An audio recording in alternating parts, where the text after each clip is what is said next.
Car ainsi parle l'Éternel des armées.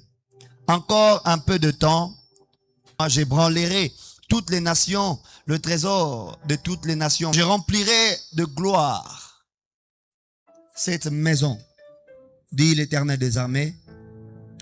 L'argent est à moi, l'or est à moi, dit l'Éternel des armées. La gloire de cette dernière maison sera plus grande que celle de la première, dit l'Éternel des armées.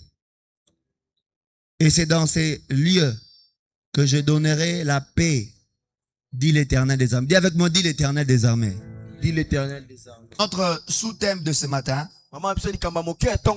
s'intitule de la manière suivante.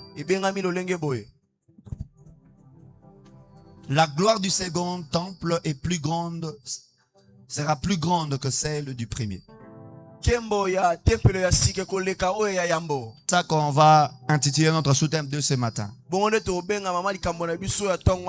J'aimerais dire à quelqu'un, la gloire du second temple sera plus grande que celle du premier.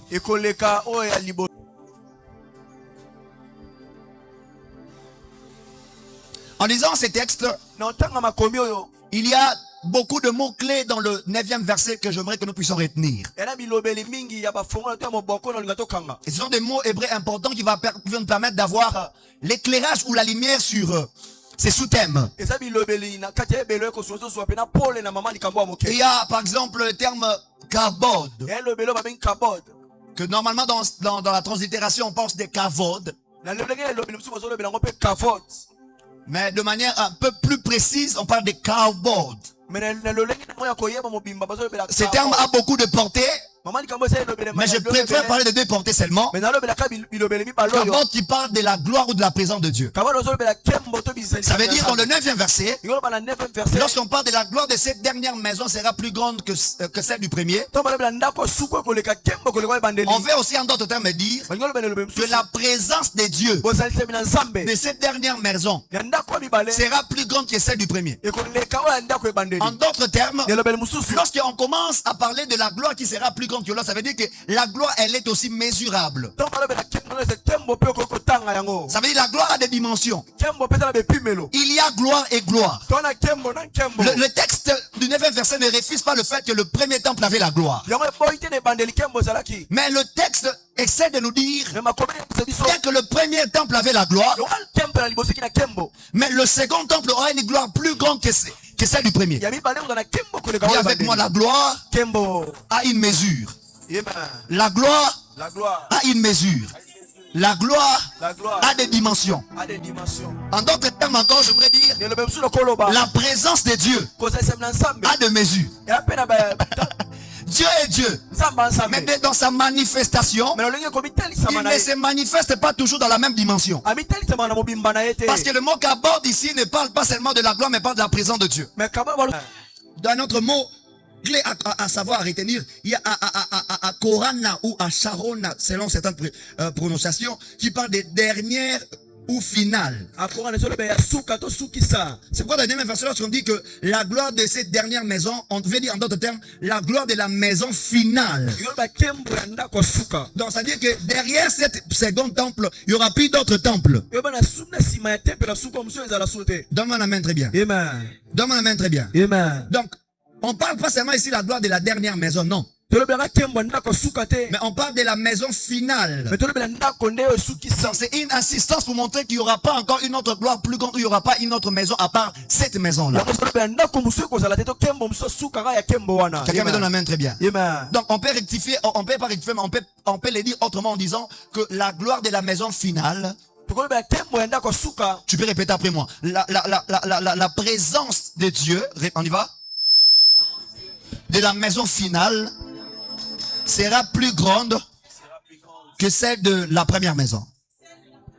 Le troisième mot-clé que je vais donner, c'est le mot baït. Baït qui veut dire maison ou temple. Donc quand on parle de la maison, on ne parle pas seulement de la maison comme maison pour habiter. Non. Dans le sens profond de ces textes, On parle du temple.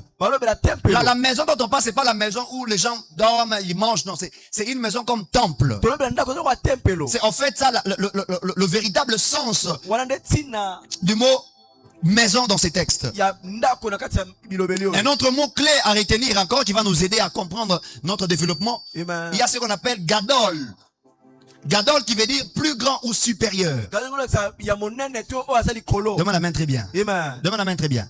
Donc, partant de ces mots-clés, on peut comprendre que si nous devons relire encore le texte, nous dirons cette fois-ci ceci. Que la présence de Dieu de la maison finale sera supérieure à celle de la première maison. Quelqu'un me comprend? Donc, en parlant de la grandeur de la gloire, on parle de la supériorité. Dieu est le même, mais dans sa manifestation, il peut se manifester de manière quantitative. Ça veut dire qu'il peut se manifester un peu. Il peut se manifester un peu, mais il peut se manifester encore plus grand et plus supérieur. Quelqu'un me donne la main très bien. Il reste deux mots seulement. Il y a ce qu'on appelle Kodem. Kodem qui veut dire premier, qu'est-ce que je suis en train de dire? Qui veut dire première ou ancienne. Donc dans ces textes, on veut aussi dire que la présence de Dieu de la maison finale sera plus grande que l'ancienne, que la gloire de l'ancienne ou que de la présence de l'ancienne maison. Donc le premier temple ou la première maison dont on parle, il s'agit de l'ancienne maison. Demande la main très bien. Demande la main très bien. Donc, on parle pas seulement du premier, mais on parle aussi de l'ancien. Et le dernier mot, c'est shalom. Shalom, ça veut dire la paix ou plénitude. Et le mot shalom,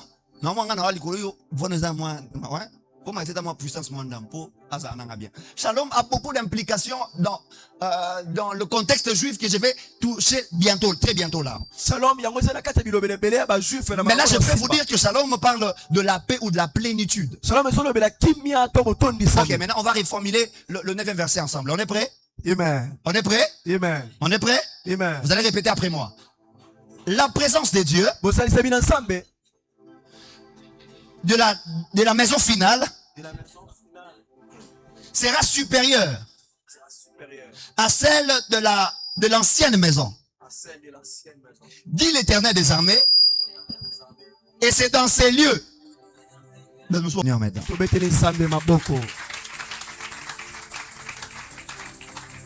Ça, nous avons essayé juste de faire comprendre le texte en partant de mots-clés. Amen. Demande la main très bien. Maintenant, il y a une question que je me pose, c'est cette question qui va nous amener à découvrir de révélations et de choses merveilleuses que le Seigneur nous réserve dans ce message. C'est quoi le premier temple et c'est quoi le second temple? C'est quoi l'ancienne maison et c'est quoi la maison finale? Écoutez-moi. L'ancienne maison ou le premier temple, je vais me poser une question. Mais pourquoi on parle du temple de Salomon comme premier temple alors que depuis Moïse, il y avait le temple? Moïse a initié même l'organisation du temple.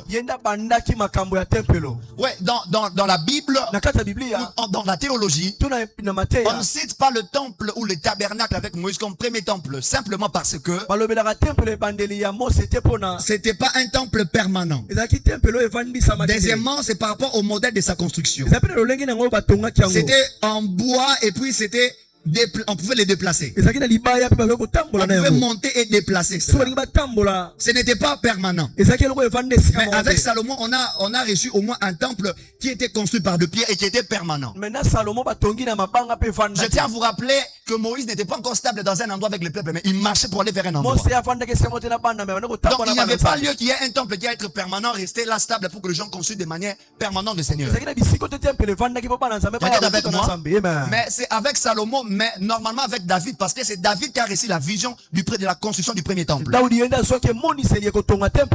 a reçu la vision de construire le premier temple. Mais Dieu va le ravir la faveur de construire le premier temple. Et Dieu, parce qu'il a versé trop de sang. Et Dieu voulait que ça soit un homme de paix qui devait construire le premier temple. Ainsi Dieu va priver David de cette construction. Il va le faire voir que plutôt j'ai choisi ton fils. Parce que ton fils est un homme de paix. Quant à la construction du temple, il n'est pas donné aux personnes de guerre. Parce que dans le temple, il y a la paix qui doit régner. Donc, David est un homme de guerre. Il a versé trop de sang. C'est qu'il a privé d'avoir la grâce de construire le temple. Et maintenant, la charge était donnée à son fils. Salomon va prendre la charge de construire le temple.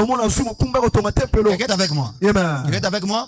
Et c'est Salomon maintenant qui va matérialiser ou va manifester la construction du temple. Son père David avait reçu la vision. Mais c'est pas un problème. Dis avec moi problème. Dis avec moi problème. Le problème c'était que malgré que le temple était bien construit, je tiens à préciser que le temple de Salomon était très bien construit. Même le muraille était bien construit pour protéger le temple. C'est l'un des temples qui a contenu des plus grandes richesses de la terre. Et la Bible dit même que les nations de partout enviaient les trésors du temple. Donne la main très bien. C'était tellement bien construit. Mais malgré le niveau de la sécurité, mais malgré le niveau de la richesse qui était comme contenu du temple, à un moment, le temple va tomber. Les Babyloniens vont venir. Nebuchadnezzar va siéger. Il y aura déportation. Et le temple sera brûlé. Malgré toutes les richesses, malgré tous les efforts pour bien construire le premier temple, le premier temple était détruit par des Babyloniens. Donne-moi la main très bien. Donne-moi la main très bien. Et les enfants d'Israël sont allés en captif. Les étrangers, les Babyloniens les ont captivés. J'aimerais dire à quelqu'un, ce n'est pas la richesse qui protège. Salomon, malgré sa puissance, sa richesse, tous les efforts qu'il a fournis pour ce temple, le temple a toujours été détruit. C'est pourquoi la Bible dit, si l'Éternel ne garde, c'est lui qui garde en vain. Donne la main très bien. Il y a des gens qui sont plus riches que nous. Mais il y a des docteurs qui disent aucun argent, aucun prix pourra te sauver ta santé. Tu peux pas vivre. Il y a des millionnaires qui sont morts à l'hôpital avec l'argent, mais l'argent ne peut pas les guérir. J'aimerais dire à quelqu'un, ce n'est pas la richesse qui protège, mais c'est Dieu qui protège. C'est pourquoi toi tu as trouvé grâce, même si tu n'as pas de millions, mais tu as un Dieu vivant. Même si un docteur te dit que tu n'as pas de chance de survivre, toi tu as plus que 1 million. L'Éternel des armées, lui peut guérir là où 20 milliards ne peut pas guérir. Tu me donnes la main très bien, j'avance. Et il va se passer que le peuple d'Israël seront en captivité. Et qu'est-ce qui va se passer? On va même voir la présence de Daniel qui, à un moment en train de prier, il reçoit une vision où il y aura reconstruction du temple. Et avant qu'il puisse commencer à prier pour cette vision, Jérémie d'abord commencé à voir ça. Il était en train de voir la vision de la reconstruction du temple, du second temple, parce que le premier temple a été détruit. Quelqu'un est avec moi. Quelqu'un est avec moi. Et après de temps, puisque Nebuchadnezzar s'est comporté mal, Dieu va frapper Nebuchadnezzar, le roi babylonien qui avait captivé les enfants d'Israël, et son royaume sera divisé. Nous allons voir le Médo-Perse, le Perse et le Mède. Et le Mède. Alors, et le Perse de leur côté, ils avaient l'avantage de signer ou de révoquer tout ce qui avait été fait par Nebuchadnezzar. Et là, on va voir la présence de Cyrus qui va maintenant signer quelque chose qui va donner le droit aux enfants d'Israël de reconstruire le temple. Dieu va utiliser un homme très important qui s'appelle Zorobabel. Zorobabel qui va prendre l'initiative de la reconstruction du temple, ce qu'on appelle le second temple. Avec les orientations du prophète Agé. Quelqu'un me donne la main très bien. Quelqu'un me donne la main très bien. Et là, il y aura maintenant lieu qui est reconstruction du second temple. Et après quelques temps, il y aura encore Hérode qui va venir améliorer le second temple. C'est pourquoi selon l'histoire, quand on parle du second temple, on parle parfois du temple des Zorobabel et parfois on parle du temple d'Hérode. Parce que Zorobabel a initié la reconstruction du second temple. Et il y a aussi Hérode qui n'a pas recommencé le travail, mais il a amélioré le travail de la construction qui était déjà fait avec Zorobabel. Quelqu'un me donne la main très bien. Quelqu'un me donne la main très bien. Et c'est ainsi que le temple a été construit. Mais malgré que le temple était reconstruit, le second temple, amen. Si nous sommes maintenant dans le second temple, je suis en train de parler vite pour le temps. Malgré que le second temple était reconstruit, mais c'était très compliqué. Parce que le temple se trouve dans une ville en ruine, entouré de murailles déchirées. Il y a eu reconstruction, mais il y avait des murailles parfois déchirées. Donne-moi la main très bien. Et le peuple avait un sentiment d'insécurité. Et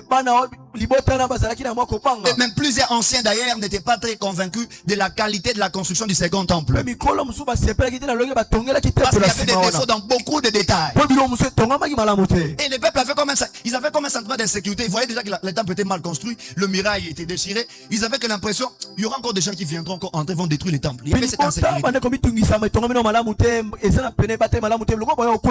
C'est pourquoi dans le 9e verset, vous allez voir que la Bible dit ceci. Et c'est dans ces lieux, Dieu dit, et c'est dans ces lieux que je donnerai la paix. Il commence par dire la gloire de ces dernières maisons sera plus grande que celle de la première. Et il ajoute, et c'est dans ces lieux que je donnerai la paix. Pourquoi il disait je donnerai la paix? C'était parce que le peuple avait un sentiment d'insécurité. Même les anciens ont perdu confiance. Dans le contexte juif, shalom qui veut dire paix ne veut pas seulement dire absence de guerre.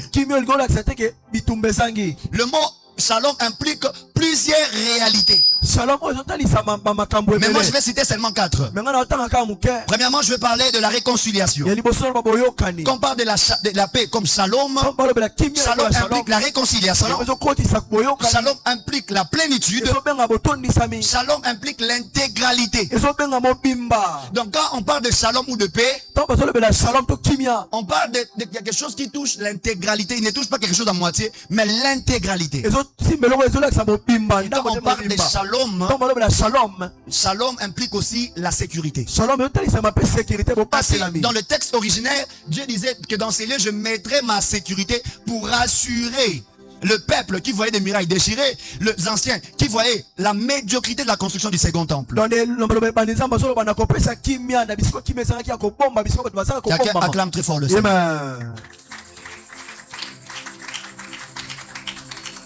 Alors la deuxième partie de notre message, et c'est ici maintenant que nous allons évoluer. Nous allons maintenant faire l'étude comparative des deux temples.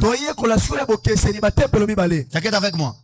Répète après moi, l'étude comparative de deux temples. Nous avons le premier temple et le second temple. Nous avons la première maison et la maison finale.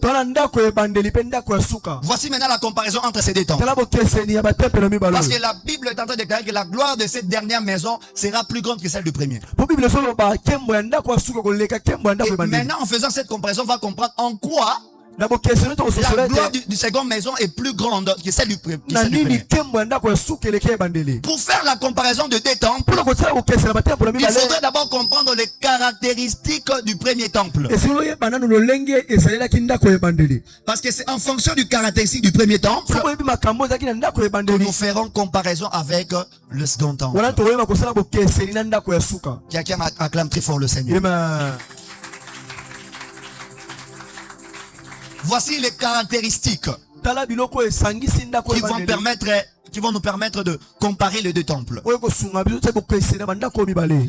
premier temple était caractérisé par sa hauteur et sa grandeur. Je répète encore. Le premier temple était caractérisé par sa hauteur. Il était plus grand et plus riche. Donne-moi la main très bien. Parce qu'il y avait beaucoup d'argent qui ont été dépensés pour ça. En hauteur, le premier temple était plus grand. Mais ce qui nous déçoit, c'est quoi? C'est que le second temple était plus petit. Médiocre. Dans la hauteur, on ne voit rien d'important. Mais comment est-ce que le Seigneur peut dire que la gloire du second temple sera plus grande que celle du premier, alors que en termes d'auteur et de grandeur, le premier temple est plus grand que le second temple? Écoutez-moi, dans la gloire du second temple, Dieu ne travaille pas en fonction de la hauteur et de la grandeur physique. Dans la gloire du second temple, Dieu ne travaille pas en fonction de la hauteur et de la grandeur apparente. Mais Dieu travaille par rapport à la hauteur et la grandeur interne. Parce que dans la gloire du second temple, tout est spirit, tout est en esprit. Le second temple ne traite pas l'apparence, mais le second temple traite l'intérieur. Est-ce que je suis en train de parler à quelqu'un? Ainsi, j'aimerais te dire, peu importe ce que tu apparais dans ton apparence, mais si tu fais partie du second temple, cela fait que la gloire de Dieu sur toi ne dépendra pas de ce que les gens voient de toi à l'extérieur, mais par rapport à ce que tu as déposé en toi à l'intérieur. Tu me donnes la main, très bien, j'avance. Le premier temple peut être comme un Goliath en apparence, mais le second temple peut être comme un David en intérieur. Parce que Goliath est l'image du premier temple. Le premier temple a la hauteur, le premier temple a la grandeur, mais le second temple paraît court. Vous savez, lorsque David était en train de venir vers Goliath, les gens pouvaient dire même à David, mais ce petit est fou. Qu'est-ce qu'il veut faire? Il veut essayer de faire quoi? Imaginez-vous ce petit-là, ce petit-là face à moi. Ce petit-là, ce gamin-là face à moi. Il s'est dit, il va me battre. Qu'est-ce qu'il vous dira, ce petit? Mais il a bu. Ça ne va pas avec sa tête. Comment un bébé peut aller affronter un géant? Exactement. Parce que David faisait partie de la race du second temple. Parce que David, en vérité, lorsqu'il vient devant Goliath, lui ne vient pas par sa taille, mais il vient par celui. Mais il vient par celui qui est en nous. Or, la parole du Seigneur dit ceci, que celui qui est en vous est plus fort que celui qui est dans le monde. La gloire du second temple n'est pas basée par la hauteur physique, mais la gloire du second temple est basée par la grandeur de celui qui est en nous. J'aimerais dire à quelqu'un, tu es peut-être une personne petite en apparence, mais en toi il y a des grandes promesses du Seigneur. En toi il y a un dépôt de la gloire de Dieu. Qui pouvait croire qu'un David qui était berger dans la forêt a fait en lui un dépôt de la royauté, c'est que les gens prenaient pour un simple berger, en vérité était roi en lui. Je lève ma main, je déclare que la gloire du second temple viendra révéler la personne qui tu es dans l'intérieur. Ne te néglige pas parce que tu marches à pied, parce que dans la gloire du second temple, les choses paraissent toujours négligeables, mais à l'intérieur, les choses dégagent des choses plus apparentes. J'aimerais dire à quelqu'un, très bientôt, très bientôt, Parce que dans l'apparence, quand les gens passent, ils nous prennent pour une petite église. Mais ils ne comprennent pas que nous ne fonctionnons pas dans la gloire du premier temple. Nous fonctionnons dans la gloire du second temple. Et la gloire du second temple n'est pas basée par rapport à notre début. On a commencé petit.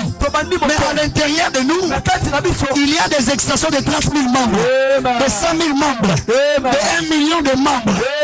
Si tu ne crois pas, moi je le dis amen. Si tu ne crois pas, moi je crois à ta place. Même si tu n'es rien aujourd'hui, même si tu n'es rien aujourd'hui, mais puisque tu fais partie du second temple, il y a en toi un dépôt de la promesse. Les hommes qui doivent marcher avec orgueil, ce ne sont pas des hommes qui ont l'argent, mais ce sont des hommes qui ont le dépôt de la promesse de Dieu. David n'était pas roi, mais il avait une promesse plus grande que Saoul. Ah, vous ne me comprenez pas, vous ne me comprenez pas. Le frère de David était plus grand en taille. Le frère de David était plus grand en taille. Parce que le frère de David était l'image du premier temple. Ils sont allés, mais ils n'ont pas porté la victoire. Mais après, David sort. Vous savez, le second ou le dernier temple implique les derniers. Non, les derniers temples impliquent les dieux qui s'élèvent en dernier. Parce que dans les derniers temples, Dieu ne peut pas s'élever en premier. Ça sera contradictoire. Puisque tu es dans le second temple, laisse les combats précéder Dieu. Laisse Satan précéder Dieu. Laisse la sécheresse précéder Dieu. Mais crois-moi, après la sécheresse, Job a dit, je sais que mon Rédempteur est vivant et qu'il s'élèvera les derniers. Parce que Job fait partie de la race du second temple. Est-ce que je suis en train de parler à quelqu'un? Est-ce que je suis en train de parler à quelqu'un? Je m'en fous si j'ai commencé le commerce avec $20.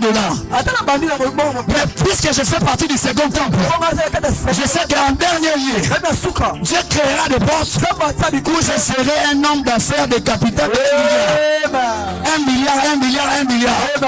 1 milliard, 1 milliard, 1 milliard. L'autre jour, on m'a montré les photos, l'image du président de la République. Quand j'ai regardé sa photo, j'ai dit, mais moi, on n'a pas sur la route, mais regardez ce qu'il est aujourd'hui. Quand tu es dans la gloire du second temple, Dieu permet que tu passes par une vie compliquée, où les gens négligent ton apparence. Un ministère où tu souffres. C'est pourquoi j'aimerais dire au son de Dieu, même si tu me souffres de loin. Toi tu commences par un ministère, peut-être avec un baffle Bluetooth, avec rien du tout. Mais crois-moi, parce que tu fais partie du second temple, ne regarde pas le présent, parce que ton intérieur, tu portes un grand ministère. Tu me donnes la main, bien j'avance. J'aimerais dire à l'église, Dieu est un coach qui ne choisit pas le joueur en fonction du jugement des gens. Dieu c'est un véritable désabre. Au habitant ou désabre à police sélection de joueurs. Biso tout au petit mabaku. Adanga pasteur na petit libaku. Toi na mon liste de joueurs. Mais oui coach à pondaka ba joueur en fonction par race min bomona. Il y a pondaka ba joueur pour ayebi. Si ko toi na nzambe wa l'équipe des sabres. Anja me moso poni mutu. Ba pona nini ye. Bino bozo mona ye. Mais nga na zomo na ona tekati na ye. Ata soki ba bakote mais la élévation na yo. Mais le vrai coach qui est Dieu, il sait pourquoi il t'a choisi. C'est parce qu'il a mis en toi des choses que les hommes ne peuvent pas voir. C'est pourquoi je vais brutalement déclarer sur toi. La saison arrive où Dieu va révéler ta véritable identité. Tu as longtemps duré en étant berger à la forêt. La saison arrive où les gens doivent comprendre que tu es un roi. Si tu me donnes la main bien, je te bombarde d'autres paroles. Tu me donnes la main bien, je bombarde d'autres paroles. Le premier temple était caractérisé par la beauté de son ornementation. Dans le premier temple, il y avait de l'or, il y avait des pierres précieuses, il y avait beaucoup de richesses. Le premier temple était bien embelli, mais le second temple n'était pas vraiment bien embelli. Et c'est pourquoi même les anciens pleuraient pour la pauvreté. Quand les anciens ont vu le second temple, Temple en mouvement de Yangoyo. De l'homme dans temple à mon de l'eau, il y a Salomon. Vous savez, quand j'ai lu ce texte, comment ça arrive? Dans Exodus chapitre 3, 12 verset 13, c'est Bible. Mais plusieurs des sacrificateurs et des lévites et des chefs de famille âgés qui avaient vu la première maison plairaient à grand bruit pendant qu'on posait sous leurs yeux les fondations de cette maison. Yoka. Et va t'aider couragement dans la vie. Je sais pas ça on amène bien. Personne n'amène bien avancé. Bah ton second temple, hein? Je crois ancien. Oh bah le premier temple ça là qui n'est pas histoire. Quand ça se fondation, il y a deuxième temple. Vous savez ce qu'il faisait? Il pleut.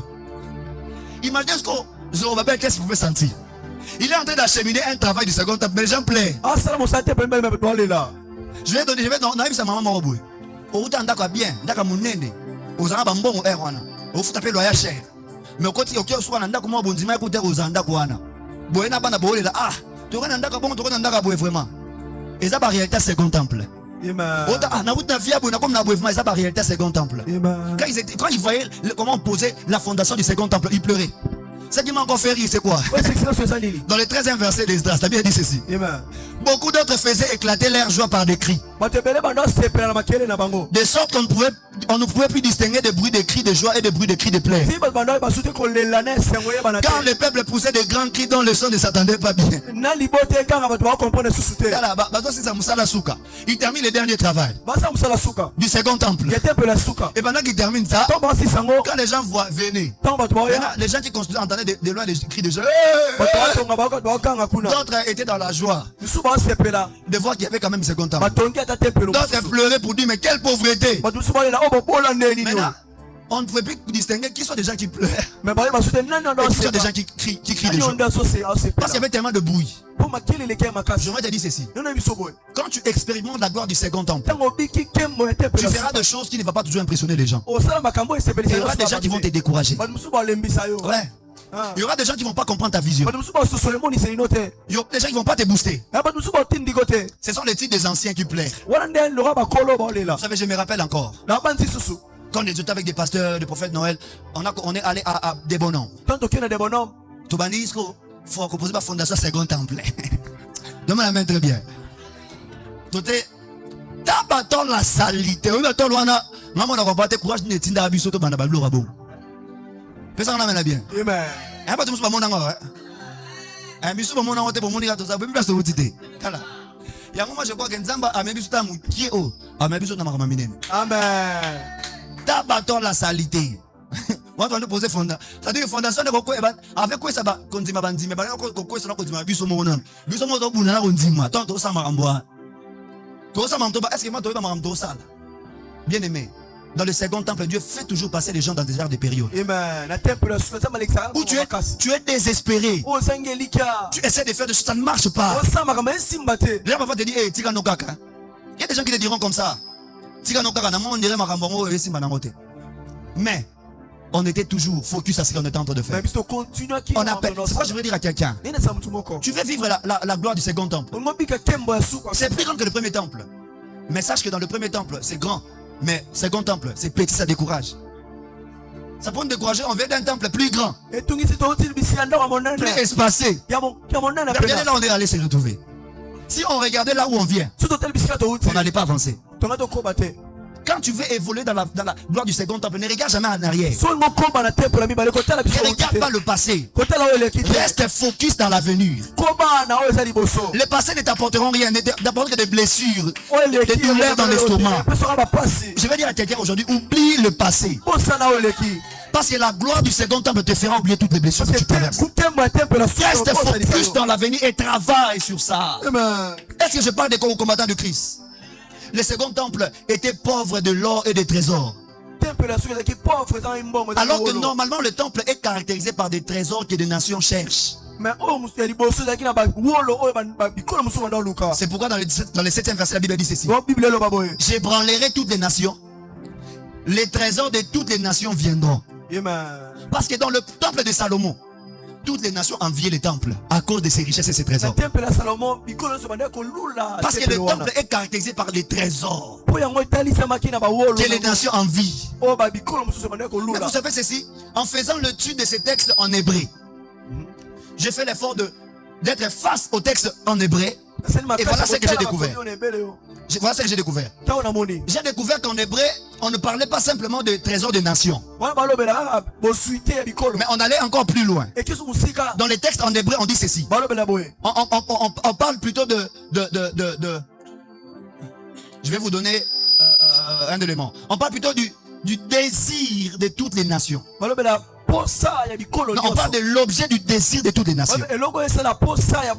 Parce que cette expression hébraïque, quand on parle de trésor, ça veut parler l'objet des désirs. C'est-à-dire, tous les trésors dans le temple forment l'objet des désirs. En vérité, les trésors ne sont pas pluriels. Ça forme juste une seule chose, qui est l'objet des désirs. C'est pourquoi dans la version Darby, la version Darby qui est plus rapprochée du texte original, on dit ceci. Et j'ébranlerai toutes les nations, et l'objet du désir de toutes les nations viendra au singulier. Donc on parle d'un seul objet de désir de toutes les nations, qui en vérité c'est ça qui attire les nations dans le temple. Mais on parle de manière prophétique, cet objet viendra. Et je remplirai cette maison de gloire, dit l'Éternel des armées. Mais il y a quelque chose qui me trouble. Je peux partager avec vous. Je peux partager avec vous. Il y a quelque chose qui me trouve dans ces textes. C'est que Dieu est en train de parler dans le second temple, où il n'y a vraiment pas de trésor. Il n'y a pas assez de richesse. Mais tu dis que tu apporteras les trésors ou l'objet de désir de toutes les nations. De quelle manière tu vas le faire? À l'aide du Saint-Esprit, j'ai compris une chose. C'est qu'en vérité, l'objet du désir des nations, en vérité, ce ne sont pas les trésors. L'objet du désir des nations dans les temples, ce n'est pas les trésors, mais c'est un homme. En lisant ma Bible, j'ai compris que tous ces trésors-là forment une seule personne qui est un homme. Et c'est cet homme-là qui est l'objet des désirs de toutes les nations. Je peux te parler de cet homme? Je peux te parler de lui? Non, j'aime pas parler de lui n'importe comment. Je peux te parler de lui? Qui est cet homme qui est plus précieux que l'or et les trésors? Qui est cet homme? Dans le premier temple, il y avait l'or, il y avait des trésors. Mais Dieu promet dans le second temple qu'il viendra ce qui est plus que l'or et les trésors. C'est ça la véritable richesse de toutes les nations. Qui est cet homme qui est plus précieux que l'or et les trésors? Je ne vais pas répondre. La Bible répond. On peut aller à la Bible. On peut demander à la Bible. Si je réponds, vous allez dire que oh, c'est prophète Jésus. On va demander à la Bible. J'entre dans la Bible. Je vais chercher un homme. Cet homme s'appelle Pierre. Je demande Pierre. Essaie un peu de m'expliquer. Qui est cet homme-là qui est plus précieux que l'or et les trésors dans le temple? Paul me dit, attends, je vais te répondre. Un jour, j'étais avec mon compagnon Jean. On était en train de marcher. On allait vers le temple de Jérusalem. Et en allant vers le temple de Jérusalem, on a trouvé un paralytique qui était à l'entrée du temple de Jérusalem. Ce paralytique demandait l'aumône. Et quand ce paralytique est venu nous demander l'aumône, ils ont regardé le paralytique. Il a dit ceci: je n'ai ni or, je n'ai ni argent. Ce paralytique, il demandait en fonction de l'idée du premier temple. Parce qu'au second temple, il ne voyait pas de trésor. Mais Pierre dit ceci: moi je n'ai ni or, moi je n'ai ni argent. Ça veut dire que j'ai plus que ce qui est l'or et l'argent. Ce que j'ai, je te le donne. Ah Pierre, tu as quoi? Pierre, tu as quoi? Tu as nil, tu n'as pas d'or, tu n'as pas d'argent. Ce que tu as là, c'est quoi? On va me répondre dans la Bible. La Bible dit: voici les signes qui accompagneront tous ceux qui auront cru. Ils chasseront les démons. Je saute. Ils imposeront les mains aux malades. Oh, parmi les maladies, il y avait le paralytique. Avant que Pierre vienne devant le paralytique, Dieu avait déjà dit, en mon nom, vous imposerez les mains aux malades. Donc ce jour-là, Pierre avait le nom de Jésus. Je n'ai ni or, je n'ai ni argent, mais ce que j'ai, je te donne. C'est le nom de Jésus. Je dis c'est le nom de Jésus. Le nom de Jésus a une puissance. Le nom de Jésus est plus que l'or du premier temple. Le nom de Jésus est plus grand que le trésor du premier temple.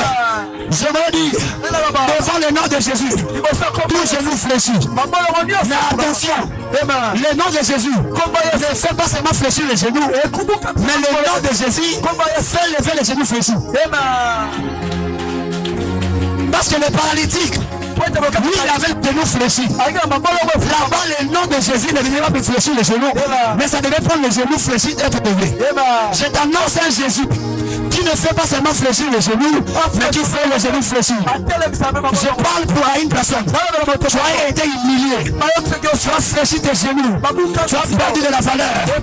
Il est temps au nom de Jésus que tu puisses te relever avec honneur. Le Seigneur demeure. Massa, Ibala, Salaba, il relève les pauvres fléchis et les fait asseoir avec les grands. Aujourd'hui, je te prêche un Jésus qui ne fait pas fléchir les genoux, mais qui élève les genoux fléchis. Les gens te voient fléchir parce que tu n'as pas d'argent. Ils te voient fléchir. Il est temps au nom de Jésus que le Seigneur t'amène dans la saison de l'explosion financière. Tes genoux ne seront plus fléchis. Macho Kaliba, Sepaya. Pour beaucoup de personnes, il faut que nous avons les genoux fléchis. Vous savez pourquoi? Parce qu'on n'a pas d'instrument. Parce qu'on n'a pas les bâtiments beaux. Très bientôt, le Seigneur va amener l'abondance. Au point que nos genoux ne seront plus fléchis devant nos genoux. Assieds-toi à ma droite et je ferai de tes ennemis de marche-pied. Jésus est à la droite du Père. C'est parce qu'il a été élevé.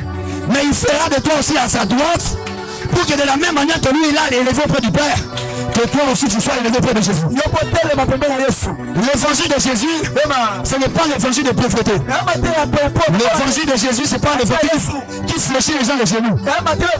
L'évangile de Jésus nous fait fléchir les genoux devant son nom. Mais face à nos ennemis, nos genoux doivent se relever. Il implique que tu sois encore humilié. On te diminue parce que tu n'as pas d'argent. On te diminue parce que ta famille n'a rien du tout. Les autres marchent partout, partent en France. Vous n'avez rien. Que le Seigneur vous donne l'honneur. Je dis que le Seigneur vous donne l'honneur. Avant que Pierre ne passe, il y avait des gens qui avaient de l'or, qui passaient à côté du paralytique, qui avait de l'argent. Mais l'or n'a pas pu lever le paralytique. L'argent n'a pas pu lever le paralytique. Mais c'est quand Pierre est venu au nom de Jésus. L'or est le trésor du premier temple ne peut pas faire lever le paralytique. Mais le nom de Jésus, le nom de Jésus, le nom de Jésus. Les hommes avaient l'argent, mais ne pouvaient pas guérir le paralytique. Mais le nom de Jésus l'a fait. Je lève la main et je déclare. C'est que les hommes ne peuvent pas faire pour toi. Le nom de Jésus peut faire. C'est que ta famille ne peut pas faire pour toi. Le nom de Jésus peut le faire. Il y en a de ceux-là qui sont nés dans une famille présidentielle. C'est pourquoi ils ont la facilité de voyager, d'acheter des voitures. Mais toi, tu es dans une famille qui va t'acheter le visa, qui va t'acheter des voitures. Si ton père n'a pas été riche, ce n'est pas un problème. Mais nous avons un Jésus. Plus riche qu'il était, il s'est fait pauvre. J'aimerais dire à quelqu'un, toute la richesse que tu cherches se trouve dans les seconds temples. Cette richesse a fait le transfert lors de la croix. Quand il s'est mort à la croix, ce n'était pas seulement la mort, mais il y avait un transfert céleste sur la terre. Il y avait un transfert céleste sur la terre. À la mort de Christ, toutes les richesses de Jésus sont descendues dans le temple. Tu me donnes un amen fort, je déclare quelque chose. Vous savez une chose, le premier temple était caractérisé par l'arche de l'alliance. L'arche de l'alliance, c'est la présence de Dieu, représentée par un objet. Représentée par un objet. Mais dans le second temple, il n'y avait pas l'arche de l'alliance. L'arche de l'alliance avait été disparue depuis les Babyloniens. Josias l'avait caché quelque part. Jusqu'à aujourd'hui, l'arche de l'alliance est libre. Et moi, on a regardé souffler. Mais j'ai une bonne nouvelle. J'ai une bonne nouvelle. Le premier temple avait l'arche de l'alliance qui représentait la présence de Dieu. Mais le second temple a Jésus qui manifeste la présence de Dieu. Le premier temple représente la présence de Dieu. Mais le second temple ne représente pas. Le second temple manifeste la présence de Dieu. Car Jésus qui est sur la terre est la présence de Dieu manifestée. J'aimerais dire, si tu as Jésus, tu as la présence de Dieu. Tu peux tout manquer, mais la présence de Dieu te suffit. Tu peux manquer de canal. Tu peux manquer de portes. Tu peux manquer de connexion. Mais la présence de Dieu qui est Jésus en toi, ça suffit. C'est pourquoi à Gédéon, il n'a pas donné une armée à Gédéon pour vaincre les Madians. Il a dit à Gédéon, je serai avec toi. À Moïse, il n'a pas donné à Moïse une armée pour aller affronter Pharaon. Il a dit à Moïse, je serai avec toi. C'est lui qui a Jésus. Et plus que c'est lui qui a une armée. La présence d'un seul Jésus est plus grande que la majorité. Tout le monde peut être contre toi. Mais si Jésus est pour toi, qui sera? On a moko badona ngate. Ngana zaba militaire. Oza ilo côté. Pour ato yeba ina président. Ato bana ministre. Olingo nyo ngate. Pour ngana zalina oyo aleki mokili mobili. Quand Jésus est pour toi, personne ne peut être contre toi. Dis avec moi la présence de Dieu. La présence de Dieu. Je déclare sur toi. Si tu manques des canaux et des portes, la présence de Dieu en toi va créer des portes et des canaux. La présence de Dieu est la source des canaux. Quand les connexions sont finies, il y a la source de connexion. La source de connexion s'appelle Jésus. Il y a ici plus que Salomon. Il y a ici plus que l'arche de l'alliance. Les autres disent ici c'est Paris. Mais nous ici c'est Jésus. Ici c'est Jésus. Ici c'est Jésus. Rien ne peut résister au nom de Jésus. Je dis rien. Je dis rien. Je dis ton célibat ne peut pas rester au nom de Jésus. Ton célibat des oreilles. Et ton célibat ne va m'écouter aujourd'hui. Je déclare au nom de Jésus, la saison de célibat est clôturée. Je vais te bombarder par quelque chose. Je ne serai pas fini la prédication, mais je vais te bombarder par quelque chose. Dis avec moi, répète après moi. Répète après moi. Dans le premier temple, c'est la représentation. Mais dans le second temple, c'est la manifestation. Tu n'as pas besoin de bougies. Ce n'est pas obligatoire. Tu n'as pas besoin d'allumer de bougies. Ce n'est pas obligatoire. Tu n'as pas besoin de formule.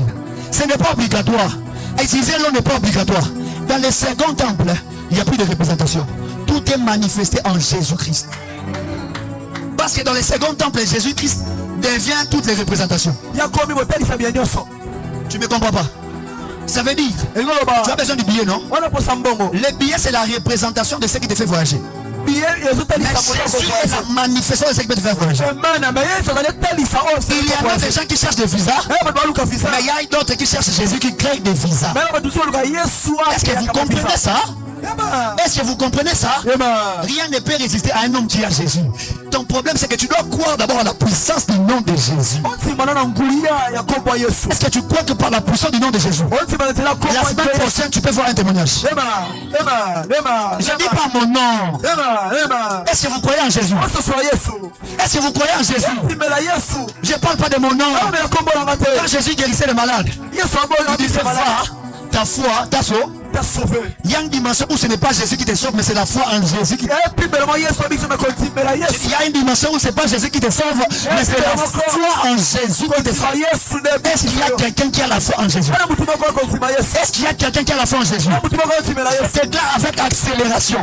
Même si tu manques le capital pour les affaires, au nom de Jésus, que Dieu crée les portes de finances pour le capital. Même si tu manques l'argent pour la dot et la maison à louer pour le mariage, est-ce que vous savez que cette même année, Dieu peut tout rassurer pour que tu te maries? C'est possible. Dans une année dans l'espace, tu n'as pas de dot, tu n'as rien.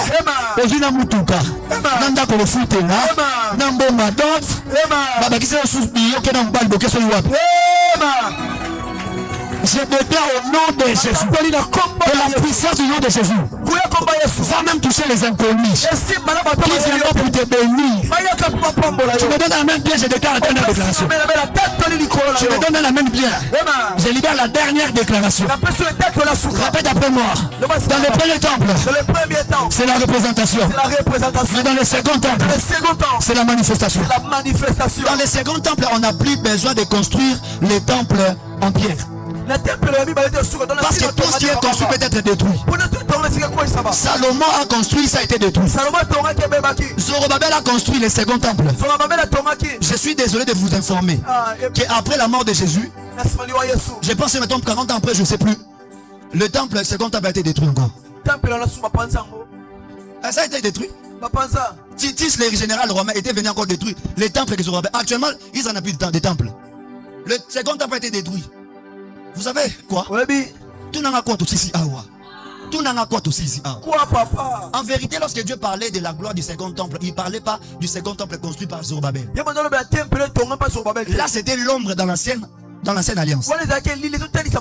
Mais le véritable temple devait être une représentation. Ça devait être une manifestation. C'est pourquoi il va venir ces jours-là dans le temple. Il voit les gens en train de faire n'importe quoi dans le temple. Il détruisait ces temples. Mais moi, dans 3 jours, je vais les reconstruire. Oh, mais il y a déjà un second temple, non? De quel temple tu parles? Oh, donc il y a encore un autre temple. Oui, il y a un autre temple qui n'est pas une représentation, mais une manifestation. C'est le véritable second temple. Ce temple-là, ce n'est pas l'église. Ce n'est pas la chair. Ce n'est pas la chair, ce n'est pas la construction. Le temple là, c'est quoi? Il dit, savez-vous que votre corps est le temple du Saint-Esprit? Ah, donc ça veut dire que le second temple n'est pas un objet, c'est un homme. Sorti de Jésus dans la nouvelle alliance, parce que c'est lui qui est né d'esprit et d'esprit. Hein? Ça veut dire en vérité, le temple, c'est l'homme, c'est toi. Ça veut dire encore, toutes les richesses qui se trouvent dans le temple se trouvent en toi. Parce que cette fois-ci, ce n'est pas la représentation. Dieu n'a pas besoin d'embellir Jérusalem. Dieu a besoin d'embellir toi. Dieu n'a pas besoin d'ajouter des richesses à Jérusalem. Dieu a besoin d'ajouter des richesses en toi. Parce que c'est toi qui es l'État. Est-ce que je parle à un temple aujourd'hui? Je parle à un temple aujourd'hui. Tu n'es pas n'importe quel temple. En toi, il y a le conducteur du temple qui est Jésus. Si Zorobabel était l'initiateur du temple, le temple de Zorobabel a échoué. Mais le temple qui est l'homme a un initiateur. Ce temple ne sera jamais détruit. Cet initiateur s'appelle Jésus. C'est pourquoi même quand tu meurs, tu ne vas pas mourir parce que tu as la vie éternelle. Parce que le temple fait par la main de Jésus ne peut pas être détruit. Je dis ne peut pas être détruit. Je lève ma main, je déclare, tu ne seras pas détruit. Je dis tu ne seras pas détruit. Je vais te scandaliser. Aucun sorcier, même Satan, n'a pas le pouvoir de te détruire. Parce que tu es un temple qui n'est pas fait n'importe quelle pierre. Tu es un temple qui est fait à la pierre angulaire. Jésus dit à Pierre, tu es Pierre, mais sur cette pierre, moi je bâtirai mon œuvre. Tu n'es pas bâti par le cœur de fondement. Tu es bâti par la personne de Jésus.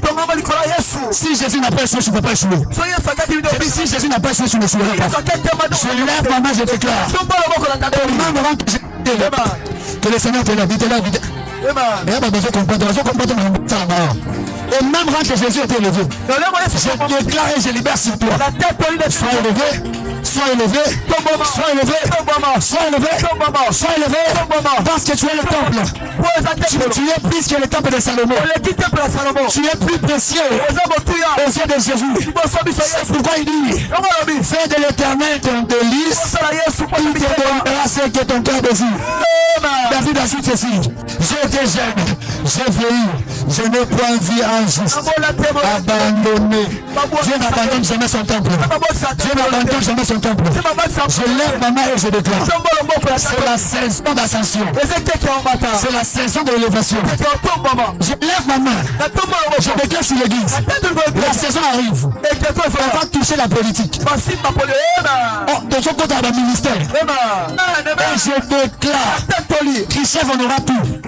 On aura le gouvernement, on aura le ministère, on aura la présidence, on aura le côté spirituel, on aura la jeunesse. Les ministres de la jeunesse sont là, les députés sont là, les ministres de santé sont là, les businessmen sont là. Que le Seigneur nous amène. Pendant que je suis en train de déclarer, il y a une gloire qui est en train de remplir ce lieu. Pendant que je déclare, il y a une gloire qui remplit ce lieu. Ce n'est pas n'importe quelle gloire, c'est la gloire du second temple. C'est la gloire du second temple. Tu as prié dans le passé. La gloire du second temple effacera tes larmes. Effacera tes larmes.